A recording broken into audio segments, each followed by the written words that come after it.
Sounds good. Feels good.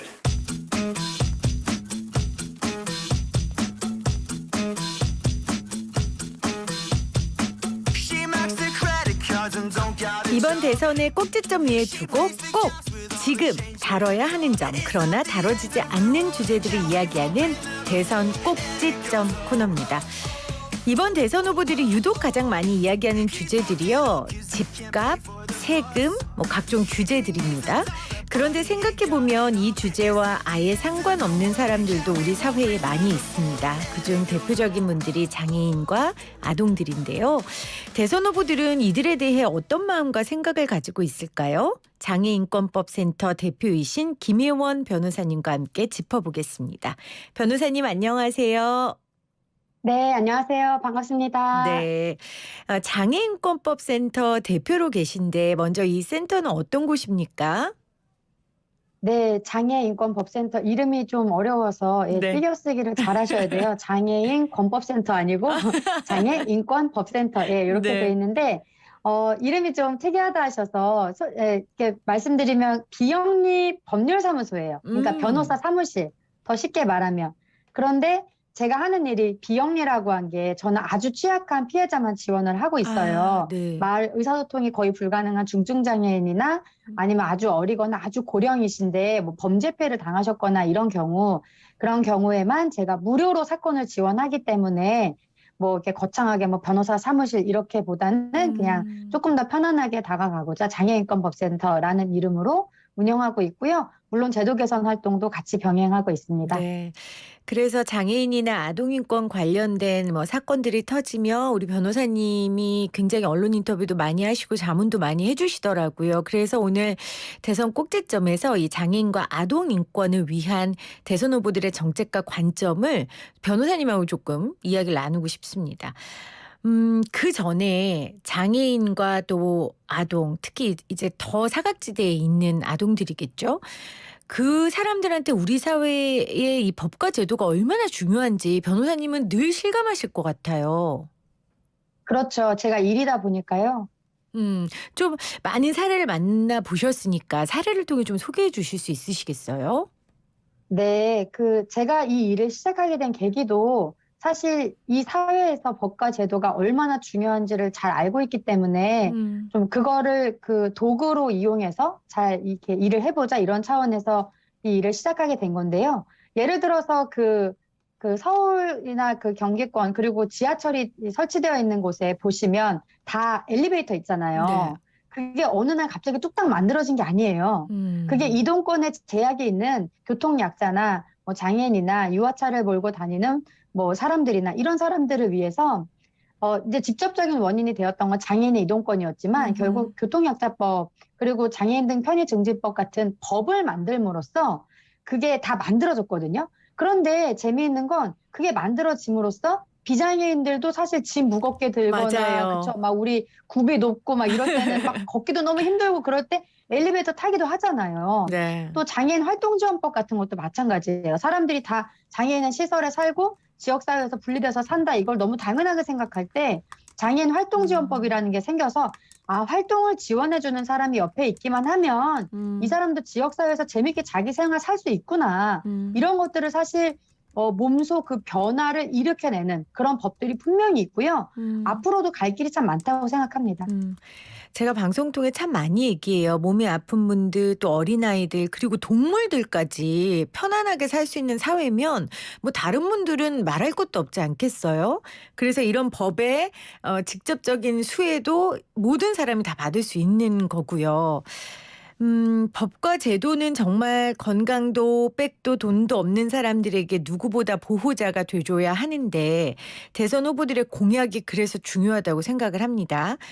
먼저 민주당의 이재명 후보는 5대 돌봄 국가 책임제 안에 장애인과 보육을 넣었어요. 근데 현재 돌봄 서비스가 사실 경제적 상황에 따라서 불평등, 불균형 문제가 굉장히 심각하지 않겠어요, 변호사님? 그래서 그렇죠. 네. 이 5대 돌봄 국가 책임제, 이제 국가가 책임지겠다는 건데 이 제도는 어떻게 평가하세요? 이 정책은?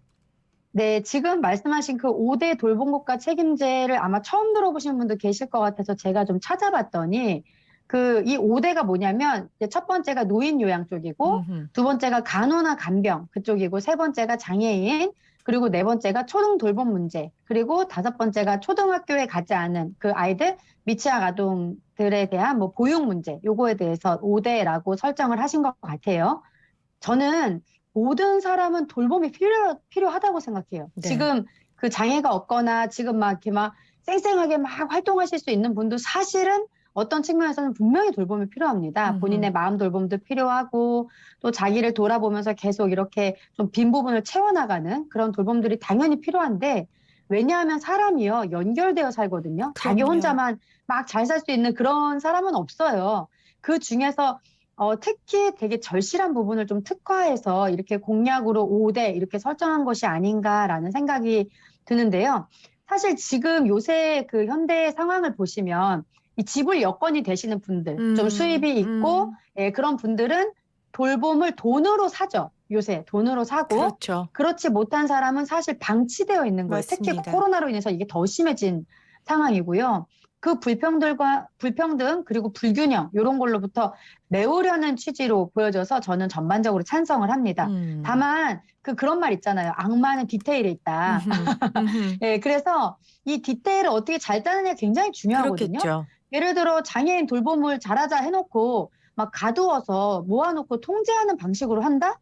이 사람들을 관리하는 방식으로 한다? 아니겠죠. 초등 돌봄을 하겠다고 하면서 정작 아이들은 학교라는 공간에 있는데 학교는 그 책임에서 쏙 빼서 배제시키고 단순히 뭐 장소 제공 이런 역할에만 그치게 하면서 지자체가 하겠다. 근데 사실 지자체는 뭐 접근성이나 이런 것도 다 떨어지기 때문에 결국 이게 단가 후려치기나 안 좋은 일자리를 양산하는 방향으로 예, 그래서 결국 돌봄의 질을 떨어뜨리는 방향으로 운영이 된다면 안 하는 이만 못한 게 되는 겁니다. 네. 그래서 이런 식으로 운영되지 않도록 저는 이런 말씀을 드리고 싶어요. 돌봄 서비스를 제공받는 사람들 있죠. 그렇죠. 그 사람들이 진짜 원하는 바를 맞습니다. 어떻게 이 정책과 제도에 담을지를 철저히 연구하고 반영해야 된다. 이런 말씀을 드리고 싶어요. 그러니까 서비스의 질도 무엇보다 중요하다. 이런 캐치프레이즈만이 아니라 그 안을 채울 수 있는 내용도 좀 잘 봐달라는 변호사님의 부탁이신 것 같고요. 네, 그렇습니다. 말씀하신 것처럼 지금 돌봄 서비스를 제공받는 사람이 진짜 원하는 바가 중요하다고 하셨는데 이제 윤석열 후보 같은 경우에는 개인별 복지 수요를 고려한 맞춤 계획을 수립을 한 후에 장애인에게 직접 예산을 지원하는 개인 예산제를 도입하겠다고 했어요. 그러니까 이게 주어진 액수 안에서 스스로 복지 서비스를 선택하는 개념이던데 이게 공급자 중심 복지에서 수요자 중심 복지로 전환하는 큰 변화다. 이렇게 윤 후보는 설명하고 있거든요. 변호사님은 어떻게 평가하세요?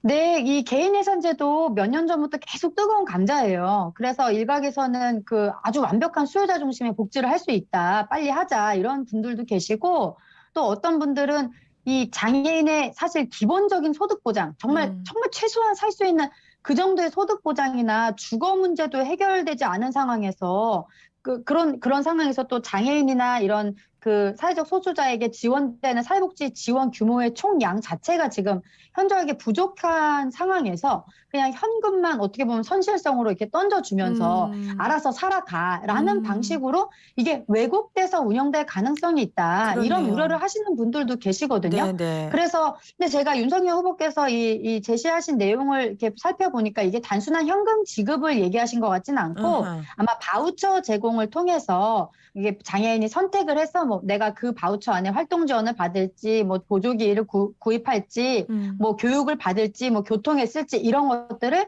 좀 선택할 수 있는 재량을 넓힌다. 이런 취지로 이해가 돼요. 물론 네. 굉장히 좋은 시도고 또 찬성론도 많이 있고 하지만 저는 이게 지금 현재 계속 이 문재인 정부에서부터 계속 진행되어 오고 있는 이 지역사회 통합 돌봄 체계라고 많이 들어보셨을 거예요. 네네. 커뮤니티 케어라고. 네. 예, 그 제도와 동떨어지지 않게 연동되어서 좀 진행되면 좋겠다. 그리고 아까 말씀드린 것처럼 기본적인 소득이나 주거와 같이 사람이 최소한 생존할 수 있는 어떤 기본 바탕 정도가 마련되고 보장된 상태에서 예, 요게 좀 도입되는 것이 더 바람직하지 않을까, 더 좋은 효과가 나지 않을까라는 의견입니다. 네. 우리 모두는 우리 집에서 살고 싶고 집에서 죽고 싶잖아요. 그게 우리 모두의 바람인데 장애인분들도 사실 자신이 거주하는 자기의 정말 그 둥지에서 살고 싶은 마음인데 그 자립을 위해 여러 제도들이 하나로 좀 한 방향으로 같이 흘러가야 될 것 같다라는 생각이 들고요. 일단 두 후보의 그 정책에 대해 의도와 방향성에 대해서 굉장히 좋게 평가해 주셨고 하지만 구체적으로 더 고민하고 연구해 줬으면 좋겠다 바람까지 남겨주셨어요. 네. 그러면 우리 대선 후보들이 지금 가장 관심 갖고 봐야 하는 장애인 관련 이슈가 있을까요? 아무래도 이게 지금 이 코너가 단순히 지금 이분들이 말하고 있는 공약이 뭐냐 이거를 얘기하는 게 아니라 그게 왜 중요하고 그게 맞습니다. 법이나 정책으로 현실화될 때 우리 삶은 어떻게 변화할지 이런 거를 좀 생각해 보는 그런 거잖아요.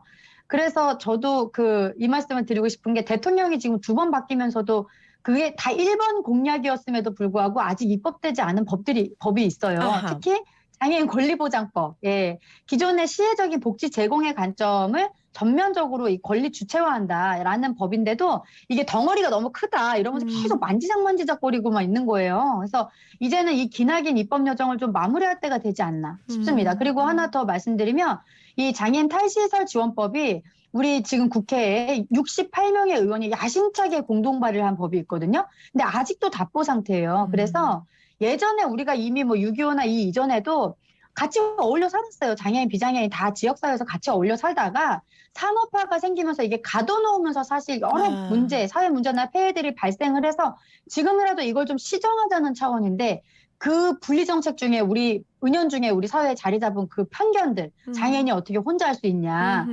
이런 식의 편견들이 사실 가로막고 있거든요. 예, 그런데 말씀하신 것처럼 모든 사람은 자기가 나고 자란 곳에서 자기에게 소중한 사람들과 같이 살 권리가 있잖아요. 그래서 속히 입법이 되길 기대하고 있습니다. 장애인 권리보장법 그리고 장애인 탈시설 지원법 이 법을 빨리 대통령이 누가 되든지 간에 이 관련 그렇습니다. 법을 좀 속히 입법될 수 네. 있도록 도와달라 이런 말씀하셨어요. 뭐 대통령이 국회 관련돼서는 입법 활동에서 할 수는 없지만 그래도 대통령이 방향성을 갖고 의지를 가지면 또 따라주는 거 아니겠어요?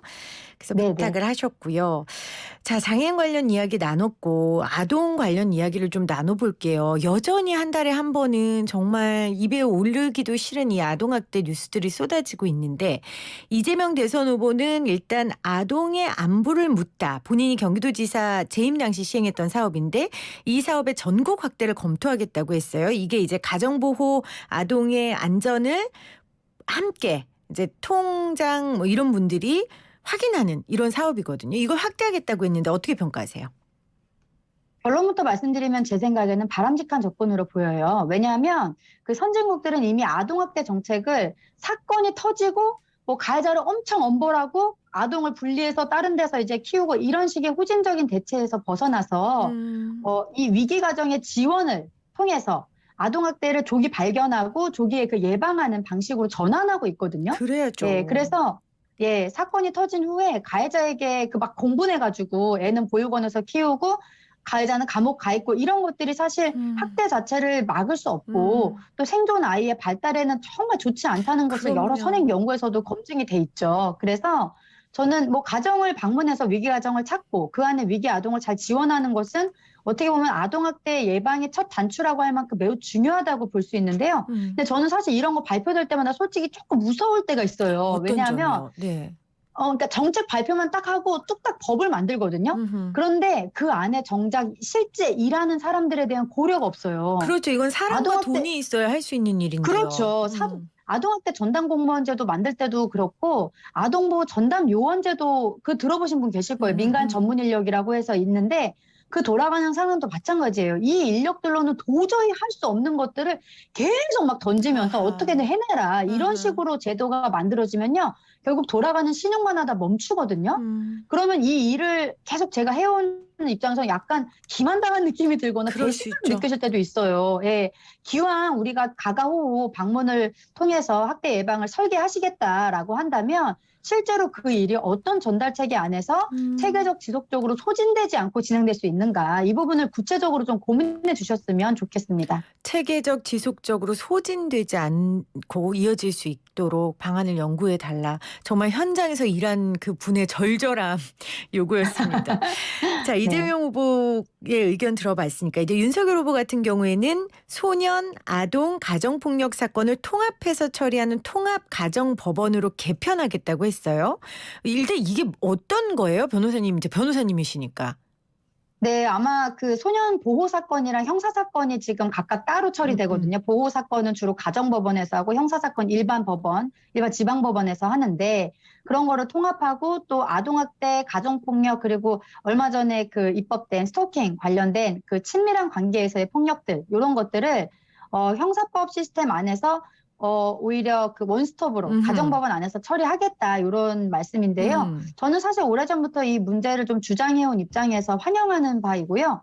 여러분들 잘 아시겠지만 제가 정말 입에 담기도 너무 슬픈 사건인데 그 인천 목검 사건이라고 아이들이 학대받다가 그 형제인데 이렇게 분리돼서 보육원에 살다가 집으로 복귀된 지 한 달이 채 되지 않아서 그 아이가 그 목검을 맞아서 사망한 사건이 있잖아요. 네. 그런데 그 사건은 사실 본질적으로는 가정폭력 사건이거든요. 이게 무슨 말이냐면 그 계부가 아이들뿐만 아니라 자기의 그 와이프죠. 그 네. 아이들의 친모도 엄청나게 때려요. 그래서 아하. 결국 이게 가정폭력 사건이 본질인데 이거를 개입하는 그 개시를 아동학대 사건으로 개시를 하면서 아. 애들은 분리되고 주 가해자인 계부와 친모가 이렇게 아이들과 약간 대립되는 그 이해관계가 대립되는 양상이 되면서 그랬군요. 되게 무리하게 아이들이 집으로 막 끌고 들어오고 그러면서 사망하고 이렇게 됐는데 사실 저는 되게 안타까운 게 이런 아동학대 사건 이제 가정폭력을 품고 있는 아동학대 사건들은 가폭 피해자였던 친모도 사실 방임이나 방조로 처벌되는 형국이거든요. 근데 만약에 이런 사건이 가폭으로 처리돼서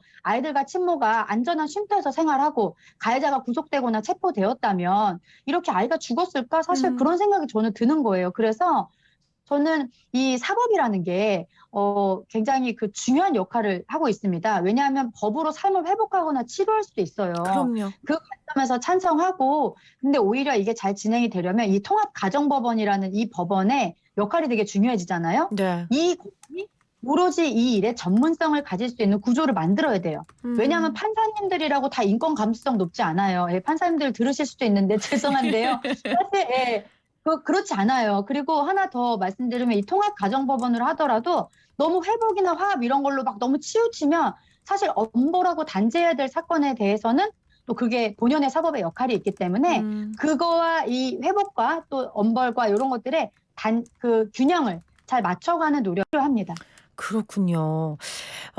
지금 이야기 들어보니까 장애인도 그렇고 아동도 그렇고 이 장애인과 아동을 향한 정책은 찬반은 크게 없고 정책의 방향 역시 다 비슷한 것 같아요. 그러면 결국은 누가 이것에 대해 얼마나 관심을 갖고 마음을 쏟고 현실 가능하게 지속 가능하게 만드느냐가 관건인 것 같네요.